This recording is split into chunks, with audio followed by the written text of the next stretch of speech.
Good morning, students. Let's begin our political science class in continuation of NCRT book Indian Constitution at Work. This is my second video, chapter 2, Rights in the Indian Constitution, and today we will begin from the topic given on page number 30, right to equality. Right to equality, by the word you understand that treating equal to all in the democratic country. This situation we are going to discuss with two case study.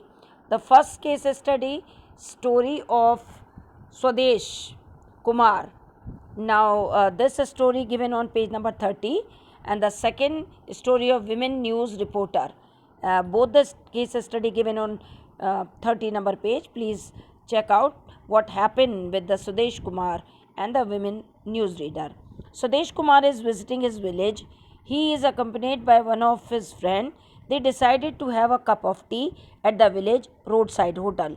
The shopkeeper knew Sudesh Kumar but asked the name of his friend to know his caste. After this, the shopkeeper served tea to Sudesh Kumar in a nice mug while his friend was given tea in an earthen cup because he was Dalit. This is the case study number 1. The second, an order to served to 4 news readers of a television channel that they would no longer read the news on a screen. They are all women. The reason given is that they are above the age of 45. Two male newsreaders above the same age are not bad from presenting the news. So, by these two case study, do you think these stories involve violation of fundamental right?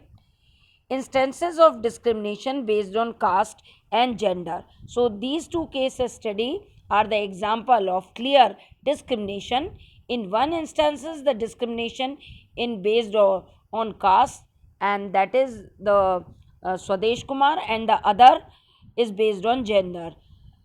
So, what do you think that such discrimination is justified? Under the right to equality, we are going to some important aspect. Right to equality tries to do away with such and other discrimination.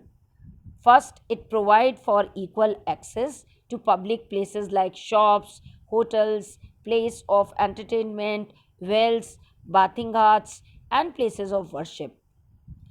And second, there cannot be any discrimination in this access on the grounds only the religion, race, caste, sex, or place of birth.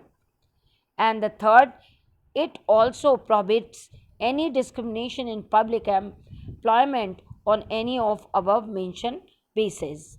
These are the needs of society if you say that right to equality granted by the constitution to their citizen.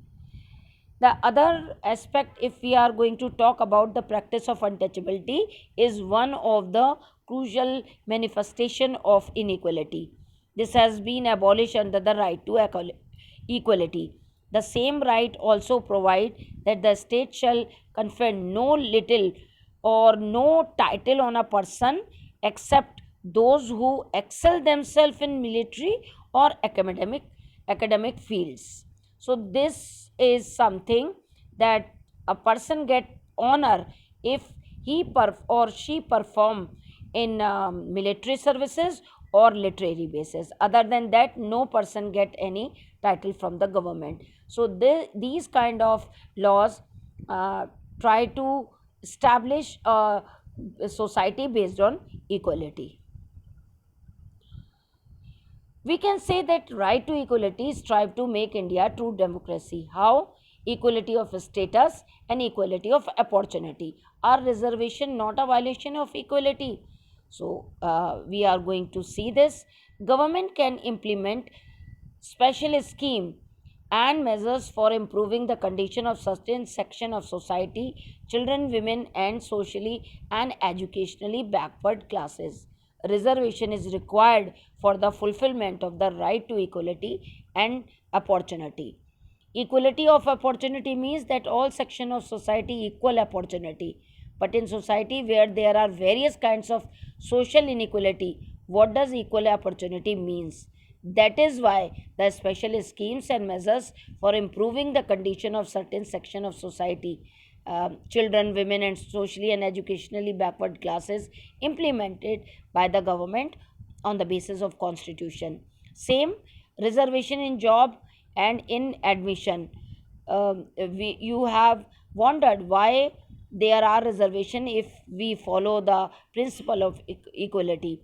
Article 16.4 of Constitution explicitly clarify that a policy like reservation will not be seen as a violation of right to equality.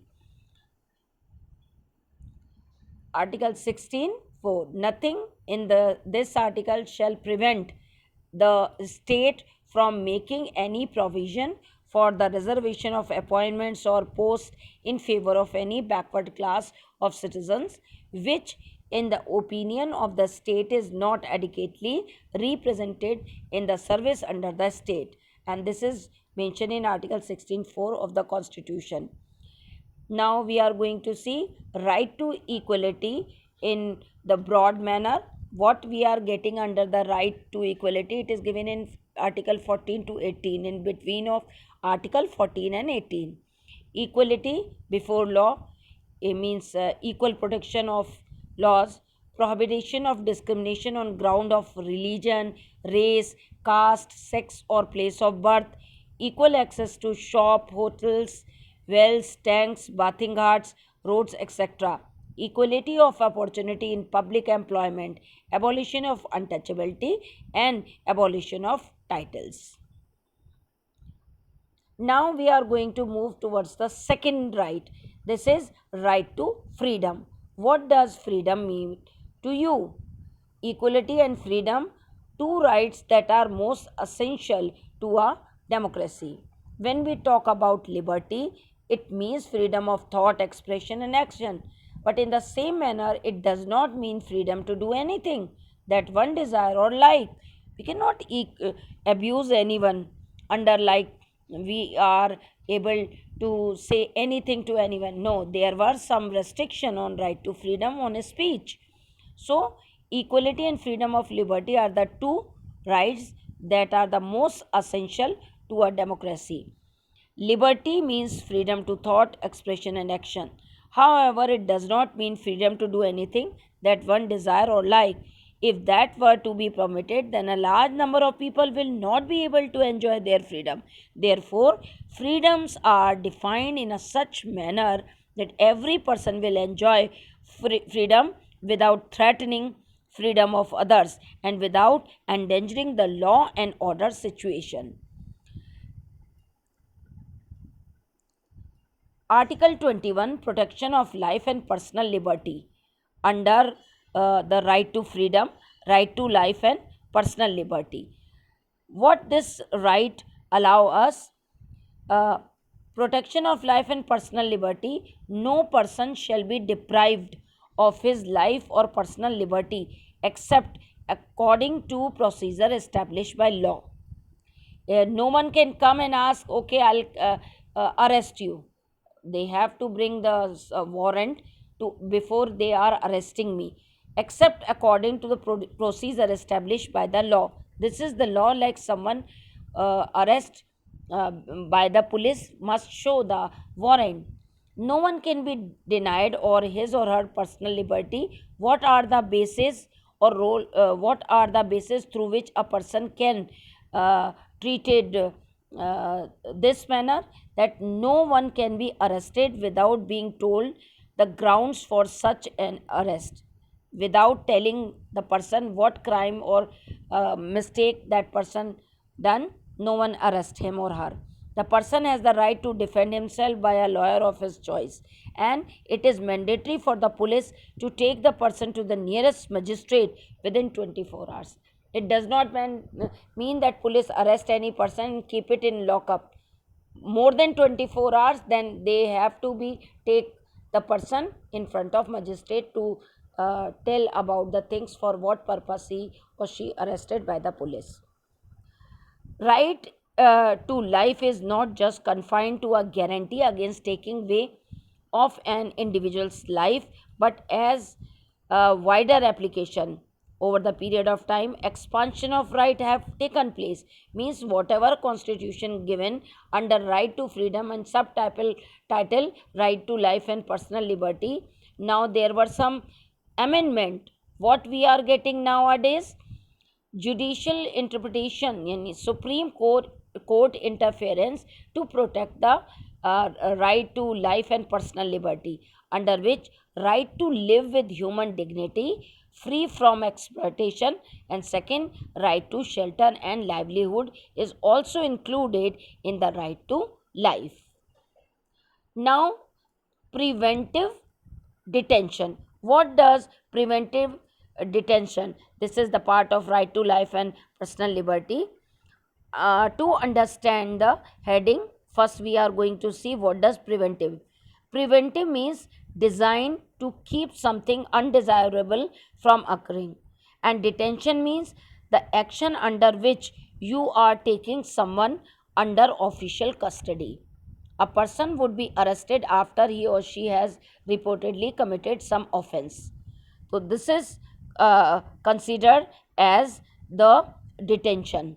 So, now what preventive detention means? There are sometime a person can be arrested simply out of an apprehension that he or she is likely to engage in unlawful activity and imprisoned for some time without following the above mentioned procedure. This is known as preventive detention. It means that if the government feels that a person can be a threat to law and order, to the peace and security of the nation, it can detain or arrest that person. This preventive detention can be extended only for 3 months.